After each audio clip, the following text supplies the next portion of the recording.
안녕하십니까. 제제툴스 영업부 김성일 대리입니다.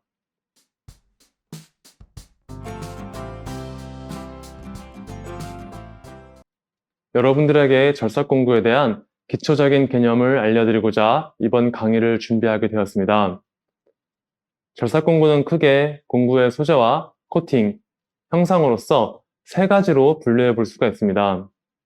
많은 분들께서 저희 제품을 사용해 주시고 또는 판매해 주시고 계시지만 공구의 소재와 코팅, 형상 등에 대하여 자세히 알아볼 기회는 없으셨을 거라고 생각이 됩니다. 이번 강의를 통하여 가장 기초가 될 수 있는 공구의 소재부터 공구의 성능을 증진시켜 줄 수 있는 코팅과 그리고 공구의 용도에 따라 공구가 어떻게 설계되는지 이해하셨으면 좋겠습니다. 그리하여 저희 제품을 판매 또는 사용하심에 있어 최적의 공구를 선택하셔서 보다 효율적으로 업무에 도움을 드리는 것이 이 강의의 목표라고 할 수 있겠습니다. 절삭 공구의 구성 요소 중 가장 기초라고 말씀드릴 수 있는 절삭 공구의 소재에 대해서 알려드리는 시간을 갖도록 하겠습니다. 먼저 과거에 쓰였던 공구와 현재 발전된 여러 가지 공구 소재의 종류에 대해서 말씀드리고 다음 두 번째 시간에는 저희 제제툴스 앤드밀의 소재가 되는 텅스텐 카바이드에 대하여 심도 있게 알아보는 시간을 갖도록 하겠습니다. 마지막 세 번째 시간에는 CBN과 PCD에 대한 강의 순으로 총 3강에 걸쳐 공구 소재에 대한 강의를 준비하였습니다.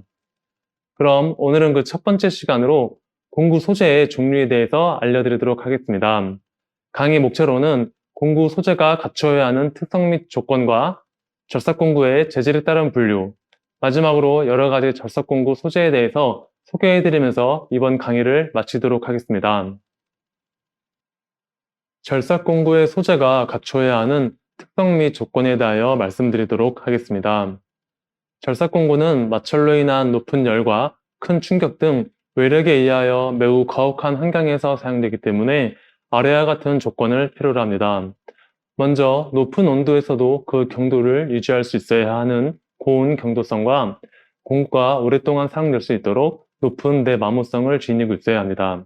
또한 진동과 충격 등 외력에 의하여 파손 또는 변형되지 않는 강성과 높은 인성을 지니고 있어야 합니다. 그리고 원하는 형상으로 가공 및 성형성이 좋아야 하는데 이는 공구의 생산성과 경제성에 크게 영향을 미치므로 매우 중요한 요소라고 말씀드릴 수가 있겠습니다. 그리고 마찰이 낮을수록 공구와 피삭제 사이에서 더 수월한 절삭이 가능하기 때문에 낮은 마찰력과 물이나 산 등에 부식되지 않고 공구의 수명이 닿을 때까지 일률적인 절삭 성능을 나타낼 수 있어야 하는 것이 절삭 공구의 소재가 갖춰야 하는 조건 및 특징이라고 말씀드릴 수 있겠습니다. 절삭 공구 재료의 재질에 따른 분류를 알아보기 전에 철 금속 계열 절삭 공구 재질인 탄소 공구강과 하이스 공구강의 제조 방식에 대하여 알고 넘어가도록 하겠습니다.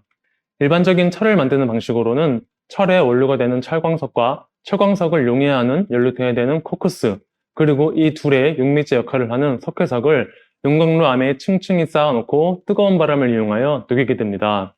이렇게 해서 녹아서 나온 물질을 우리는 선철이라고 부르는데 이 선철이 굳으면 주물이 되는 것입니다. 이 주물을 가공하게 되면 우리 주변에서 흔히 볼 수 있는 가마솥 또는 후라이팬의 제품이 되는 것인데 이 주물은 탄소 함유량이 약 4% 정도로 매우 높아 기계적 성질이 약해 절삭 공구로는 적합하지가 않습니다. 그렇기 때문에 제강 과정을 거쳐 산소를 이용하여 탄소를 줄이고 기타 필요한 첨가제들을 넣어서 상품에 알맞은 제품을 만들게 됩니다. 이 과정에서 규소, 망간, 인, 황을 첨가하게 되면 가장 기초적인 절삭 공구 재질인 탄소 공구황이 만들어지게 되고 여기에 녹방지 효과가 있는 크롬과 고온 안정성, 경도 등을 올릴 수 있는 텅스텐, 기타 기계적 성질을 올릴 수 있는 몰리브덴, 바나듐, 코발트 등을 섞게 되면 탄소 공구강 이후 개발된 하이스강이 만들어지게 되는 것입니다. 앞서 설명한 방식으로 만들어진 탄소 공구강과 하이스 공구강이 철 금속계 계열 절삭 공구 재질이며 비철 금속 계열 절삭 공구 재질로는 초경합금과 서맷이 있겠습니다. 비금속 계열로는 세라믹과 CBN, PCD가 있습니다. 그럼 총 7가지 공구 소재 재료에 대해서 알아보는 시간을 갖도록 하겠습니다. 가장 기초적인 절삭 공구로는 탄소 공구강이 있겠습니다. 불순물이 낮으며 약 1.5% 정도의 탄소를 함유한 탄소 공구강은 날끝이 약 250도에서 300도 정도가 되면 연화되어 사용할 수 없게 됩니다. 그렇기 때문에 절삭 공구로는 적합하지 않지만 저렴한 가격과 날 생형이 쉽다는 이유로 발열이 적은 수공구로 여전히 많이 사용되고 있습니다. 아래 사진에서 보이시는 가위나 톱 또는 끌이나 망치 등에서 여전히 많이 사용되고 있는 재질입니다.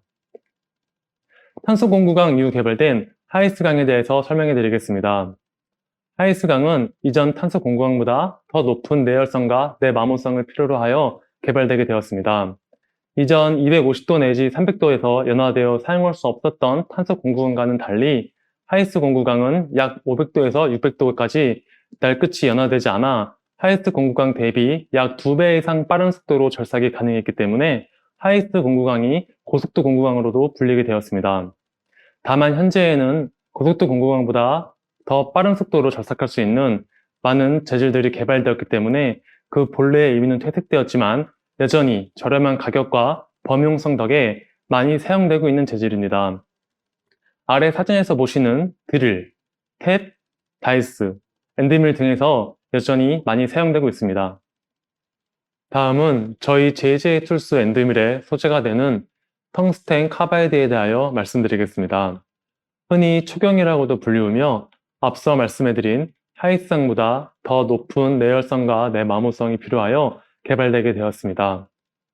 텅스텐과 코발트의 합금으로써 WCC5로 표기하며 비철금속 계열 소결체 제종입니다. 텅스텐은 금속 중 녹는 점이 가장 높은 3400도로 내열성이 매우 우수하고 내마모성도 앞서 설명해드린 하이스항보다 약 3배 이상 강해 절삭공구로 매우 적합한 재질이라고 말씀드릴 수 있겠습니다. 절삭공구뿐만 아니라 전도도가 알루미늄 다음으로 좋아 백열전구의 필라멘트로도 쓰이며 색이 미려하여 반지 등 장신구로도 사용되는 소재입니다.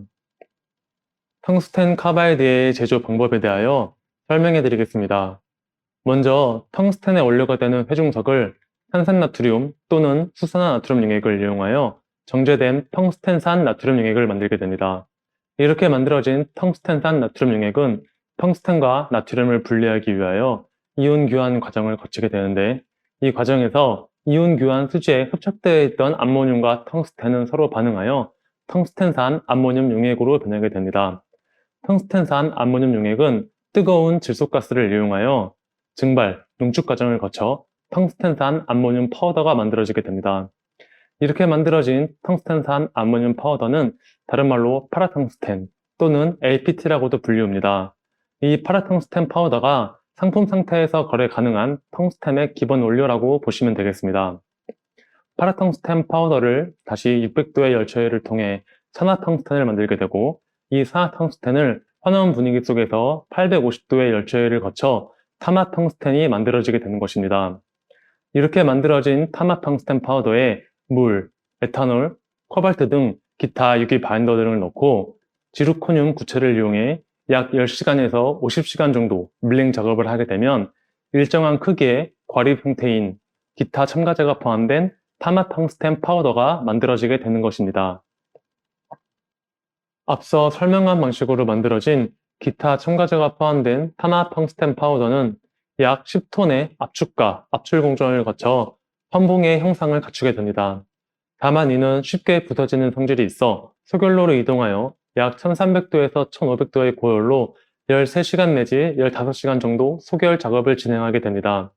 이 과정에서 물이나 기타 유기 바인더 등은 모두 증발하거나 타서 없어지며 코발트 입자는 녹으면서 텅스텐 입자를 더욱더 단단하게 고정하게 됩니다. 마치 콘크리트의 시멘트와 자갈의 역할로 생각하시면 이해하기 쉬우실 것입니다. 소결 작업을 끝낸 제품은 흑피품이라고 부르는데 그 제품의 겉면은 매우 지저분한 상태입니다.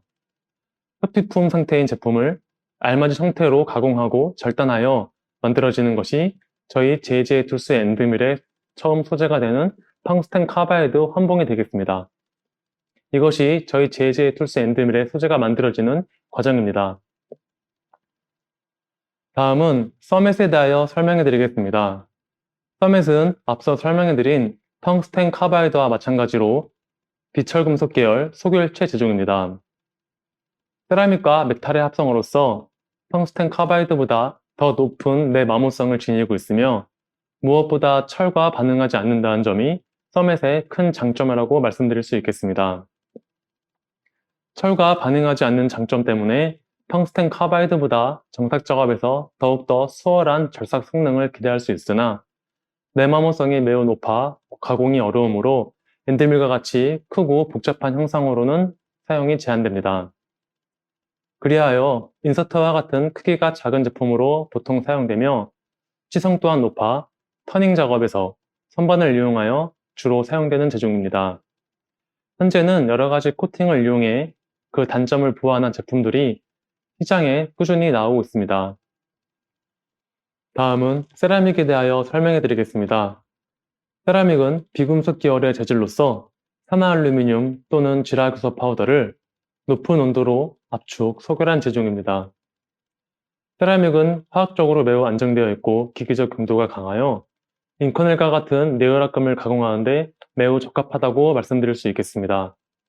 또한 열충격이 강하고 열팽창 지수가 낮아 베어링 볼이나 열 교환기, 노즐 등 여러 가지 산업 분야에서도 많이 사용되고 있는 재질입니다. 세라믹과 같은 비금속 재질인 CBN 제종에 대해서 말씀드리겠습니다. CBN은 인공적으로 만들어낸 입방정 질화 봉소 입자를 매우 높은 온도와 압력을 이용하여 압축, 소결한 제종입니다.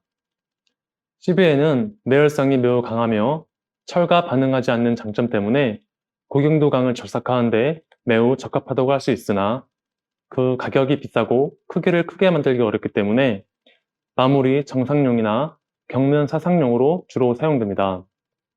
아래 사진에서 보이시는 초경 모재에 용접을 하여 사용하는 모습을 많이 보셨을 겁니다. 마지막으로 소개시켜드릴 제종은 PCD 제종입니다. PCD는 비금속 계열 재질로서 앞서 설명해드린 CBN과는 다르게 인공적으로 만들어낸 재질이 아닌 자연에서 얻은 고순도 흑연을 기계적으로 분쇄한 후 높은 온도와 압력을 이용하여 압축, 소결한 제종입니다. 현존하는 최고 경도의 재질이라고 말씀드릴 수 있으나 다이아몬드는 고온에서 철과 반응해 이상 마모를 발생하므로 철계 금속을 가공하는 데는 적합하지 않은 공구 재료입니다. 그렇기 때문에 알루미늄 합금이나 수지 등을 가공하는데 그 사용이 제한되고 있습니다. 아래 사진에서 보시는 것처럼 초경 모재에 용접을 하여 사용되며 경도가 매우 뛰어나 와이어나 또는 레저를 통하여 가공되어 절삭 공구로 이용되고 있습니다. 이것으로 절삭 공구 소재에 대한 첫 번째 강의를 마치겠습니다. 짧은 시간이었지만 이번 시간을 통하여 절삭 공구 소재에 대한 기본 개념을 이해하셨기를 바랍니다. 다음 시간에는 저희 JJ 툴스 엔드밀의 소재가 되는 텅스텐 카바이드에 대하여 자세히 알아보는 시간을 갖도록 하겠습니다. 끝까지 시청해 주셔서 감사합니다.